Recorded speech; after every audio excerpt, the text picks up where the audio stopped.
ഇടുക്കിയിൽ പരാജയപ്പെട്ടതിന് ഡീൻ കുര്യാക്കോസിനേക്കാൾ സങ്കടപ്പെടുന്ന ഒരാൾ തൊടുപുഴയിലുണ്ട്. പെരുമ്പള്ളിച്ചിറ സ്വദേശി സുധീറാണത്. ഡീൻ പരാജയപ്പെട്ടത് കാരണം കോൺഗ്രസുകാരനായ സുധീറിന് CPIM-ന്റെ കൊടി പിടിച്ച് 2.5 കിലോമീറ്ററാണ് നടക്കേണ്ടി വന്നത്.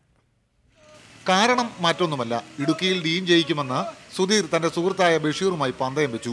ഡീൻ തോറ്റാൽ ഒന്നുകിൽ 5000 രൂപ നൽകും, അല്ലെങ്കിൽ വെങ്ങല്ലൂർ സിഗ്നൽ മുതൽ തൊടുപുഴ ഗാന്ധി സ്ക്വയർ വരെ CPIM കൊടി പിടിച്ച് നടക്കും.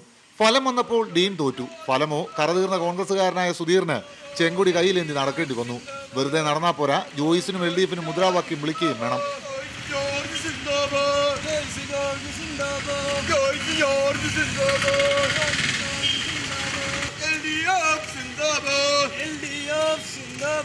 ഇപ്പോൾ താൻ പന്തയത്തിൽ തോറ്റാലും നാളെ ഒരിക്കൽ ബഷീറിനെ കൊണ്ട് കോൺഗ്രസിന്റെ കൊടി പിടിപ്പിച്ച് മുദ്രാവാക്യം വിളിപ്പിക്കുമെന്ന് സുധീറിന് പ്രതീക്ഷ. തോറ്റു കഴിഞ്ഞപ്പോൾ എന്നെ ഒന്നും തോന്നാനില്ല. ഇനി അടുത്ത പ്രാവശ്യം ഞാനിപ്രാവശ്യം ഇത് ചെയ്താലേ അടുത്ത പ്രാവശ്യം എനിക്ക് ഇവനെ കറി പിടിക്കാൻ പറ്റുള്ളൂ.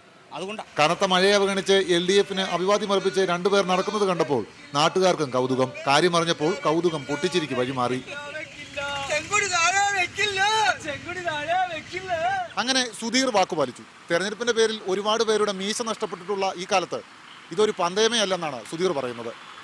സുധീറിനും ബഷീറിനും ക്യാമറമാൻ എബിൻ സാബുവിനുമൊപ്പം തൊടുപുഴയിൽ നിന്നും സനിൽ ഫിലിപ്പ്, റിപ്പോർട്ടർ.